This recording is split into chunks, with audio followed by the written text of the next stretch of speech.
Welcome to another edition of Write Out Loud. I am Erica Drayton, and I will be reading The First Reindeer as told by Noel. It is a final draft short story. Many know the story of Santa Claus and his 8 reindeer, but no one ever wonders who his first reindeer was. Before he became Santa Claus, he was Nicholas Claus, the toy maker, who lived in a small town but had dreams too large to contain or ignore. This is the story of the reindeer sent to make sure his dreams would live on in every boy and girl. She needs you more than I, he explained as he held down his shimmering red cape that shone silver under the moonlight, while we walked down a dirt road. We stopped at a small cottage nestled among others in a long row, in a town that didn't look prosperous but I could tell was very promising. You'll be the best medicine for her. As I hear it, she has precious little time. I'm counting on you to make it the best she'll ever have, he said as he pat me on my head, making sure to avoid the baby antlers I had growing already. You understand me, right, girl? I nodded vigorously, excited for the opportunity to bring joy to someone's heart, especially a child. From now on, those who need to understand you will. He tapped lightly on the door, gave me one last pat, and was gone. But I knew I would see him again. A gentleman, who looked very different from the one who brought me here, came to the door. Not being expected, he looked right over my head at the empty streets before him, then started to go back inside. I huffed loudly, which made him look down right at me. He his startled reaction caused a woman inside the cottage to join him. "Honey, who is it?" she asked, as she stood by the door just as frail. He gestured down to me, and she gasped, exclaiming, "Is that a reindeer?" He put his finger to his lips to get her to keep her voice down, but it was too late. The reason why I was there had heard all. "A reindeer? Really? Let me see, papa." He opened the door wide, letting me inside their tiny home. The room I entered looked like it was a living room at one time. However, their daughter occupied it now. Of the three of them, she looked the weakest. She was barely able to smile as her eyes widened upon seeing me. As she lay on the tattered couch, I knew right away she was very sick. Both her parents continued to look around outside, expecting whoever owned me to be hiding somewhere just up the road. After several minutes, they gave up their search and re entered the house to sounds of giggles and laughter unlike any they'd heard in a long time. They quickly realized I must have been sent to keep their daughter happy for as long as she lived. I knew it too, but I had no idea how little time there would be. "Her name is Noel, papa," she exclaimed as her parents held each other tightly, tears in their eyes. "How do you know that, Daisy?" her papa asked. "She told me," Daisy announced. Both noticed right away color returning to her cheeks as she continued to smile at me with a twinkle in her eye. She kept that twinkle for 2 years more before she was gone. No one told me where she went, but while she was here I made sure she spent every day laughing. Her parents were concerned, once their daughter was gone, with how they would continue to care for me. They'd never say it, but as I grew up, my size dictated the amount of food I needed to eat. I tried to cut back on my intake, but the more I tried, the more I failed, until one night there came a knock on the door that muffled the sounds of my stomach. I knew who it was even before the door was opened. The one who brought me here had come back for me. I had another, very important job to do. The little girl's parents didn't question my leaving, knowing in their hearts I was going to share the joy I brought to their daughter with someone else. "You did very good, Noel, but this next home I send you to does not have any children. He's just a humble toy maker," he explained, as we walked along a different dirt road to my next and what would become my final destination. "He needs someone to guide him along his special path, and your time with the little girl, we think, has prepared you for him." "We?" I asked, for the first time realizing there were more of him in the world. Who we are isn't as important as what we do. You won't see me again, but I'll always be watching, Noel. Now go and spread as much joy in the world as you possibly can. When I approached the toy maker's door, I turned back briefly, and just as before, he was gone. I raised my front hoof and knocked. I could hear sounds within of someone scrambling to answer, bumping into things on his way. Yes, I'm coming, he shouted through the closed door as he started to open it. Who's, he said, then stopped short when he saw me, a reindeer, standing on his doorstep. Hello, I replied, hoping he could understand me the way Daisy could. My name's Noel. Whoa, easy there, boy. I hear you loud and clear. You want to come in? He replied, stepping aside. He didn't have to give me too much room, since I was rather small for my age and for an average reindeer. I like to think I stayed small so I could live inside the small cottage for the 2 years I was there. As I entered his tiny home, I knew two things. First, he could not understand me, and second, my work here would not be an easy one. I looked around his humble home at what was primarily his workshop. There were toys of all shapes and sizes everywhere. Nestled between the completed toys were models he had started. They didn't look like much, but I could tell by his finished toys any little boy or girl would be excited to own them once done. Welcome to my home. It isn't much, but it keeps me fairly warm in the winter, he replied, as he watched me closely. Listen to yourself, Nicholas Claus. You're talking to a reindeer like he can understand you. I picked up a girl doll off the desk closest to where I stood with my mouth and held it out to him. What are you trying to tell me, boy? He asked as I shoved the doll into his hands with as much urgency as I could. Are you a she? Is that what you're trying to tell me? I nodded my head. It was then I knew, at least, our friendship would be a long lasting one. That night, as he did every night, I discovered, he'd spend at one of his tables crafting the perfect toy for a child. The next day, however, I noticed he stayed home, never going out to sell all he had made. This concerned me as I knew of many children in the town that would love and appreciate them. Finally, on the third day, I decided I had to say something because the food he had was less than what I was getting in my previous home, and my hunger increased. He ate less than I. Soon we both would waste away to nothing if something wasn't done. But the strangest thing happened on this night. He began to gather up all the toys he had completed and place them inside a large brown sack I had noticed when I first arrived, hanging on a hook by the front door. It was large enough to fit practically all the toys he made. How about we take a late night walk, girl? He asked, holding the door open for me to follow him inside. Once in the blistering cold, he looked both ways before sprinting at top speed down the road, carefully holding the bag full of toys over one shoulder. I followed closely behind, wondering what he was about to do. After walking for what seemed a long time, he finally stopped at a row of houses, all with their lights off. He crept up to one and, lowering the sack, reached in and pulled out a toy.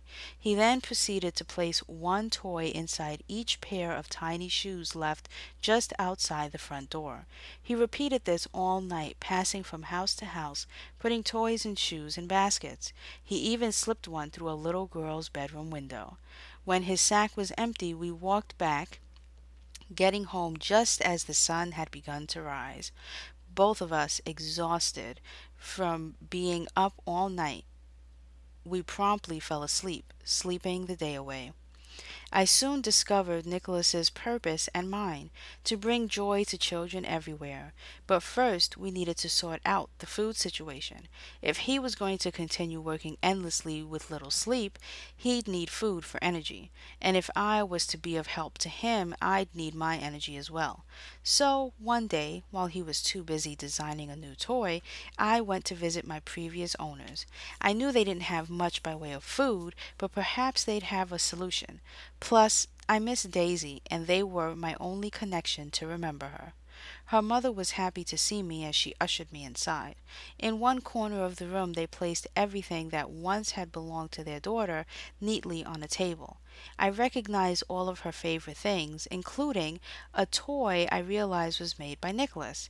I picked it up carefully in my mouth and used it to urge her to follow me. I hoped in her seeing the toy maker and the good he was trying to do, she'd come up with a solution to our food shortage. After a few days had passed, the time had come for us to do another delivery of the toys Nicholas made. This time, however, I noticed there were a bit more than usual. Tonight, girl, I think you're ready to help me bring joy to all the little boys and girls in our town and the next. When we went outside, there in front of the house was a sleigh that wasn't in the best shape, but looked like it could at least hold Nicholas and his toys while I pulled. He hitched me to the front and gave me the following instructions. Pull me to the next town, and while I leave the toys, follow close behind. We aren't expected, and in case we should be spotted, I'll need a quick escape. That night we made it into and out of the town without anyone noticing us. Even happier news was upon returning home there were bundles on his doorstep. He carried them inside and found they contained various food items, all fresh and all anonymous. I had a feeling who they were from, but when Nicholas asked me, I pretended not to know. Ever since then we never went hungry. Coming home to so much food each time we went out, we'd take some with us on the journey, leaving food for families we knew needed it more. Our next trip took us to a town we'd never been to before. I was feeling particularly energetic in my youth and decided to go further than we'd ever gone. As Nicholas walked away from a home where all was quiet, a young woman holding books in one hand and reading in the other almost bumped into me as she crossed the road. Without once ever glancing up, I took several steps backward, pushing the sleigh back as well. Nicholas shushed me as he feared the sound would be heard by those sleeping. I huffed in the direction of the woman, who never slowed her stride, oblivious to the fact she almost got trampled by a reindeer. I didn't notice the piece of paper she dropped from her open book, but Nicholas did, and promptly went to return it to her. He tapped her on the shoulder, which caused her to jump with fright as she nearly dropped everything she was holding. He caught her by the arms and helped to steady her. They looked into each other's eyes, smiling. The only time I ever saw him smile that way was after he'd finished one of his many toys. At that moment, I knew she would be joining our family of two. "Who are you? What are you doing out here at this time of night? I don't recognize you," she managed to get out, not stopping to take a breath. "I'm Nicholas, and this is my reindeer," he said, as he introduced us. It didn't take long after seeing me for her eyes to widen, reminding me of the way Daisy looked at me when she first saw me. "You have a reindeer? Where did you get her?" she asked, as she walked up to me and made to pat me on my side, but stopped short. "May I?" she asked, looking me right in the eye. I nodded, and she gasped. She understood me. "Yes, she is a rather special reindeer," he replied with a wink. I winked back, and she gasped again, amazed. "What's her name?" she asked him, and I realized perhaps I should try again, after many failed attempts with Nicholas, to get her to understand me. "I don't know, actually. She just showed up on my doorstep one day. Don't know where she came from, and she won't tell me." "My name's Noelle," I answered. She slowly turned towards me and smiled as she laughed to herself in amazement. She understood me. "Won't or can't," she replied, winking at me. I winked back, knowing from then on she would understand me best. "My name's Jessica. I'm the school teacher here. What were you doing at the Sandersons' house just now? Their boy is a handful at school," she said as she continued to pat my stomach gently. "I was just leaving a toy," he answered, causing her to gasp again. "A toy? Oh no, get it back this instant. I just had to reprimand him this morning for breaking little Sally's toy. How would it look if for his punishment he wakes up to a new toy? Who gives you the right to walk into a town and leave toys anyway?"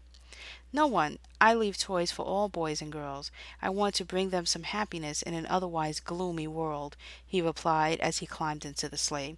"Happiness is great, Nicholas, but respect, responsibility, and good manners is what's most important to impart on the hearts and minds of young children," she countered, as she peeked in his sleigh at the toys he had yet to deliver.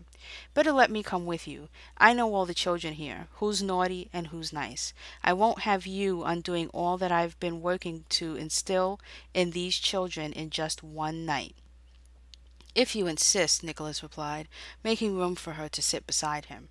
"Your reindeer's name is Noel, by the way," she said as she climbed into the sleigh next to him. "Noel? That's a beautiful name. I should have known that. Did she tell you?" "Yes, and one more thing. Did you know she's pregnant?" Jessica asked. I knew she was talking about me, and I tried to look back to get an explanation from her as to how she knew and how it was possible. "No, I didn't. Are you sure?" "I am," she said, as she leaned forward in the sleigh to try and relax me with her reassuring words. "But don't worry. My family owned a farm, and I'm familiar with assisting in births. You'll be fine, Noel. I promise." And with that, the three of us continued our journey through the town, only leaving toys for those children most deserving of them. Soon after they were married, and Jessica became known to everyone in our town as Mrs. Claus. She started to befriend the local school teachers of any town Nicholas planned to visit to get a list of all the nice children. After a few times, she found it was easier for her to organize our late night trips if she stayed home, while Nicholas and I went out. She felt she slowed us down. I think she felt more at home with her nose in a book, especially when it got colder. Although she loved the cold too, she preferred to remain indoors with her cup of cocoa and her ledger. This was the place where she kept track of all the toys Nicholas made, who he gave them to, and who wouldn't receive toys unless she heard they changed from naughty to nice. She took her role as his wife, but most importantly his partner, very seriously. So she made a point to remember all the children in every town, and when one would do something worthy of being taken off the naughty list, she made sure Nicholas brought them a toy. On such an occasion, we were sent with explicit instructions not to forget little Tommy, whose mother proudly reported had been surprisingly good. On our way back from our deliveries, we took a detour to leave him a toy. She'd plot our route as well as each stop we made. She showed me the map beforehand, not bothering to show Nicholas, who cared more about the toy giving than how we got there. On this particularly cold and icy night, I found myself slipping and sliding down a hill right off a cliff. I was powerless, or so I thought, to try and put a stop to what was happening, when suddenly there came a miracle. I started to fly. Nicholas had his eyes closed the whole time, refusing to look as he thought we were falling to our deaths.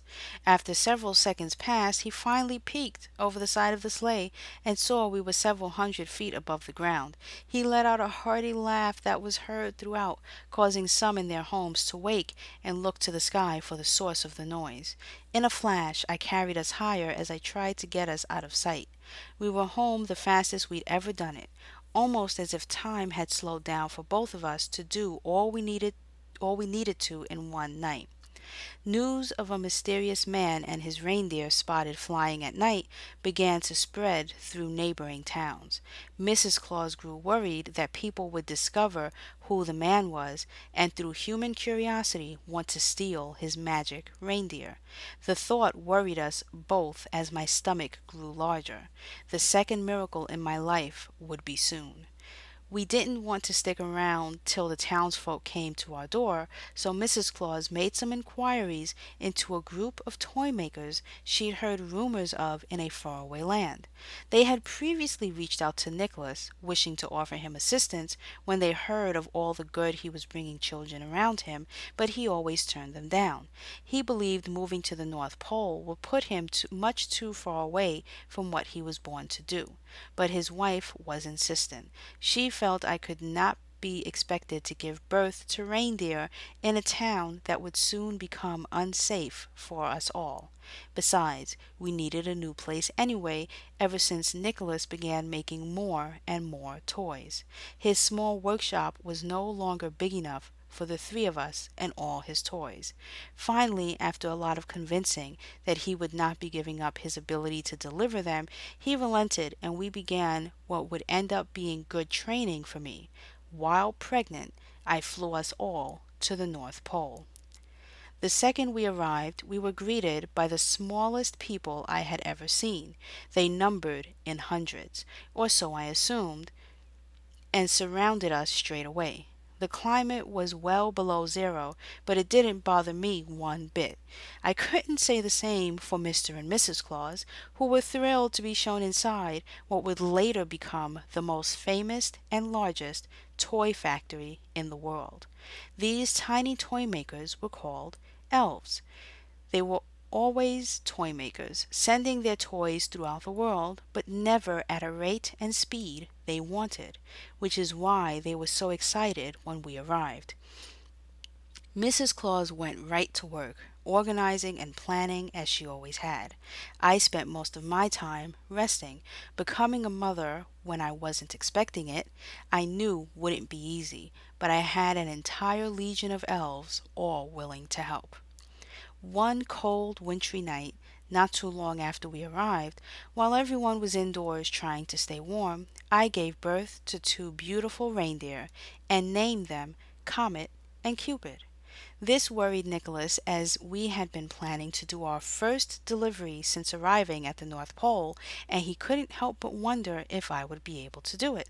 So the elves nursed me around the clock till I was ready to fly on the seventh day. The night before our flight, our first piece of mail arrived, addressed to Santa Claus. None of the elves knew who Santa was, but recognized the last name, so they handed it over to Nicholas to inspect its contents and determine what to do with it. Upon opening the bundle, he found the most beautiful red jacket with white lining he'd ever seen. He quickly put it on, as if he knew instinctively it was meant for him. It fit a bit loose on him, but it kept him warm, and was just what he needed for the journey we were about to make. The elves worked tirelessly, with Mrs. Claus as their leader, making sure they had everything ready for our first official flight, with the most number of toys we'd ever delivered. As I took off, Nicholas stuck his hands in the pockets of his jacket to warm them. Finding a note that was put there, he read it aloud.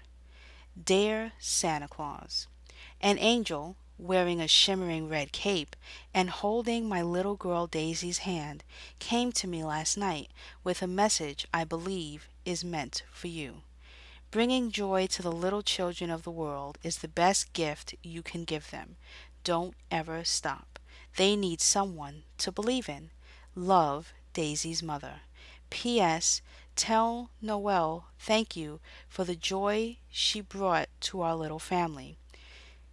In just 12 months after our first flight, my reindeer children grew faster than anyone thought possible, but we never questioned the miracles bestowed upon us. I taught them all that I knew about flying, and on Santa Claus's second flight, he used them instead, this time leaving me behind. I knew I would live forever, same as Santa and Mrs. Claus, but I also knew I needed to step aside and make room for the team that would forever be remembered in the hearts and minds of children everywhere. Mrs. Claus took charge over reading through the many letters we began receiving once our address was known to all the children around the world. I took on the role of mentor and teacher to the 8 reindeer that would become Santa's team. The remaining 6 arrived much later, 2 by 2, to join Comet and Cupid. They were given the most important task of them all, the responsibility of carrying the toys safely to their destination. To honor me, Santa's very first reindeer, he decided to deliver the toys to all the good girls and boys once a year on the date I gave birth, December 24th. The end.